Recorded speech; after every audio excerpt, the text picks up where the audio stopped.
कराची के मुख्तलिफ इलाकों में मौसम सरमा की पहली बारिश। हैदराबाद और जामशोरों में मूसलाधार बारिश। सर्दी की शिद्दत में इजाफा। PIDC Sultanabad Ziauddin Ahmed road, civil lines, soldier Bazaar में बारिश। Old city area, Saddar, IA Chundrigar road, Shahrah Faisal, Korangi, Clifton, defence, Tariq road और जमशेद रोड के इलाके में भी बारिश। दादू, जैकबाबाद, लाड़काना में भी हल्की बारिश से ठंड बढ़ गई।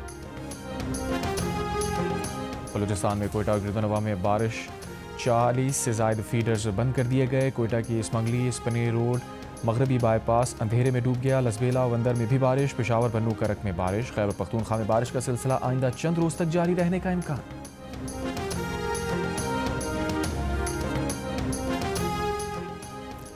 लाहौर सियालकोट मोटरवे धुंध की वजह से बंद। तर्जुमान मोटरवे पुलिस के मुताबिक मोटरवे M2 लाहौर से कोट मोमिन तक और M4 पिंडी भटियां से फैसलाबाद तक धुंध की वजह से बंद।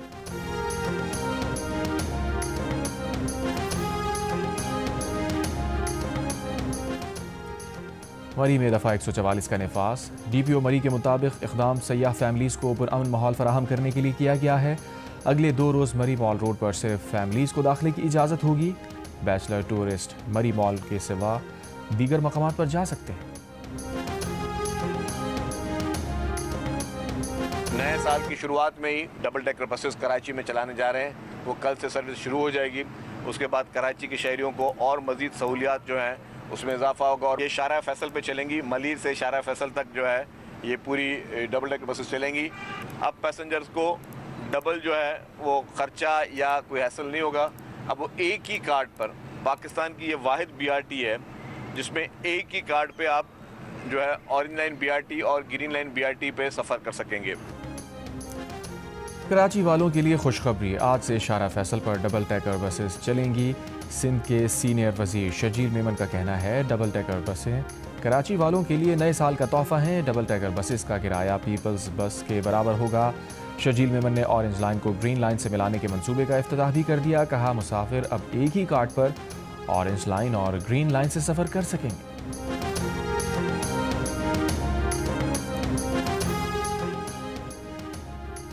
वज़ीर आज़म शहबाज शरीफ की सदर UAE शेख मोहम्मद बिन जायद अल नहयान से मुलाकात। रहीम यार खान के शेख जायद पैलेस में होने वाली मुलाकात में वज़ीर आज़म ने UAE से दिलीना ताल्लुकात को स्ट्रेटेजिक बाहमी फ़ायदे तक बढ़ाने के अज़म का अदा किया। वज़ीर आज़म ने UAE के साथ इक़्तिसादी शराकत दारी बढ़ाने के अज़म का भी अदा किया।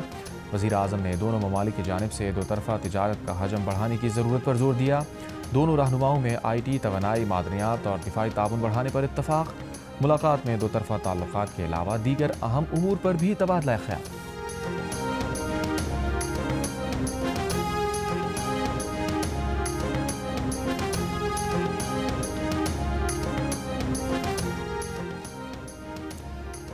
अमरीकी वज़ीर ख़ारजा मार्को रूबियो का इमारती हम मनसब शेख मोहम्मद अब्दुल्ला से टेलीफोनिक राबता, स्ट्रेटेजिक ताल्लुकात और इलाकाई उमूर पर तबादला ख्याल। खित्ते में पायदार अमन और इस्तेहकाम के लिए ताउन जारी रखने पर इत्तफ़ाक़। नए साल की आमद पर दोनों रहनुमाओं का एक दूसरे को खैर सगाली पैगाम। अमरीकी वज़ीर ख़ारजा का सऊदी हम मनसब शहज़ादा फैसल बिन फरहान से भी टेलीफोनिक राबता, इलाकाई सलामती और इस्तेहकाम से मुताल्लिक़ उमूर पर बातचीत। आपने कोशिश की, एक मुलाकात हुई, उसके बाद जो हुआ तो जाहिर है उसमें आपको भी अफसोस ही होगा। को क्या कह सकता हूँ, मैं तभी तो कह रहा था कि मैं अभी क्यों खड़ा हूँ। लेकिन मुझे तो समझ नहीं आ रही वाई आई एम स्टैंडिंग ये तो मैं कभी सोच ही नहीं सकता था। मुलाकात और उसके लिए हम इधर खड़े हों। आज मुलाकात की जो भीख हम मांग रहे हैं, दूसरों के साथ साथ इसमें अपनों का भी हाथ है। वानी PTI से मुलाकात ना होने पर पार्टी चेयरमैन बैरिस्टर गौहर का बेबसी का इजहार। कहा कभी सोचा नहीं था कि ये वक्त भी आएगा। हर बार इंतजार के बाद वापस चले जाते हैं। मुलाकात की भीख मांगने की नौबत आने में दूसरों के साथ साथ अपनों का भी हाथ है। तहरीक इंसाफ के चेयरमैन का कहना था कि तहरीक इंसाफ ने कभी मुज़ाकरात का दरवाज़ा बंद नहीं किया। उनके पास वानी PTI की कोई ऐसी हिदायत नहीं पहुंची। सुहेल आफरीदी के दौरा लाहौर पर बोले, ये दौरा पार्टी मुशावरत से नहीं वानी PTI की हिदायत पर था।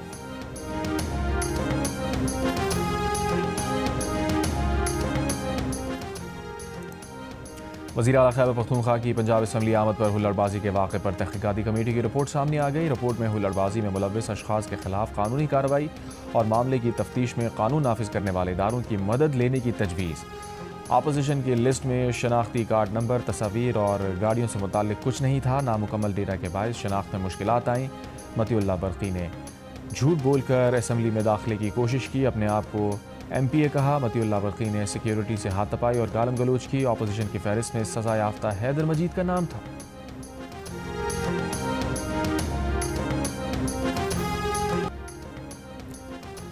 गजा में इंसानी बहरान बदस्तूर संगीन। 10 ममालिक के वज़राए ख़ारजा का मुश्तरका बयान में इसराइल से इमदाद की राह में हायल रुकावटें ख़त्म करने का मुतालबा। तल अवीव पर दबाव बढ़ाने वाले ममालिक में कैनेडा, बरतानिया, फ्रांस और दीगर ममालिक शामिल। मुश्तरका बयान में कहा, गजा में 16 लाख अफराद शदीद ग़िज़ाई अदम तहफ़्फ़ुज़ का शिकार हैं। सर्दी और बारिश से गजा में हालात मज़ीद ख़राब हो चुके। 13 लाख अफराद को फौरी पनाह की ज़रूरत है। मुतालबा किया अक़वाम मुत्तहिदा और UNRWA को मुकम्मल रसाई दी जाए। रफ़ा समेत तमाम गुज़रगाहें खोल कर इमदाद में इजाफ़ा किया जाए।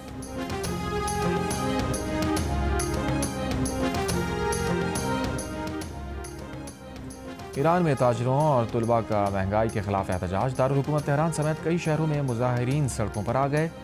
मगरबी पाबंदियों की वजह से ईरानी रियाल मुसलसल गिरावट का शिकार है। ईरानी सदर की ताजरों के मसाइल हल कराने की यकीन दहानी। वज़ीर दाखिला को मुजाहिरीन से मुज़ाकरात की हिदायत।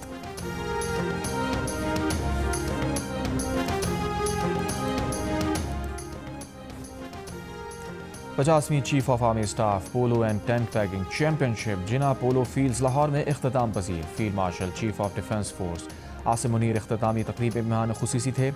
वज़ीर दाखिला मोहसिन नकवी और चीफ सेक्रेटरी पंजाब भी तकरीब में मौजूद थे। चैंपियनशिप में 8 टीम्स ने हिस्सा लिया। पेशावर कोर पहले, गुजरावाल कोर दूसरे नंबर पर रही। फील्ड मार्शल आसिम मुनीर ने जीतने वालों और शरीक खिलाड़ियों में इनामात तकसीम की।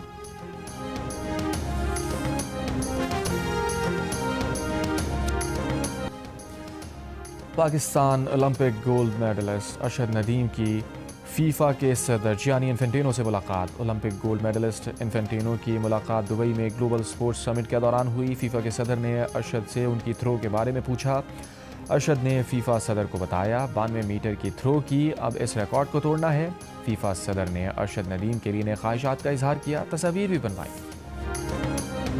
कराची और लाहौर समेत मुल्क के मुख्तलिफ शहरों में साल नौ पर जश्न की तैयारियाँ। मुख्तलिफ मकामात पर आतिशबाजी का मुजाहिरा करके साल नौ का खैर मख्तम किया जाएगा। गवर्नर सिंध कामरान खान रिसोरी की हिदायत पर गवर्नर हाउस में नए साल की आमद पर तकरीब का एहतमाम।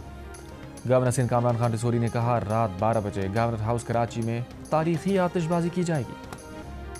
और जेम्स कैमरून की फिल्म अवतार 3 फायर एंड ऐश ने रिलीज़ के सिर्फ 11 दिनों में आलमी बॉक्स ऑफिस पर $762 मिलियन से ज़ायद का बिजनेस कर लिया। फिल्म ने 2025 की कामयाब तरीन फिल्म्स में अपनी जगह मजबूत कर ली।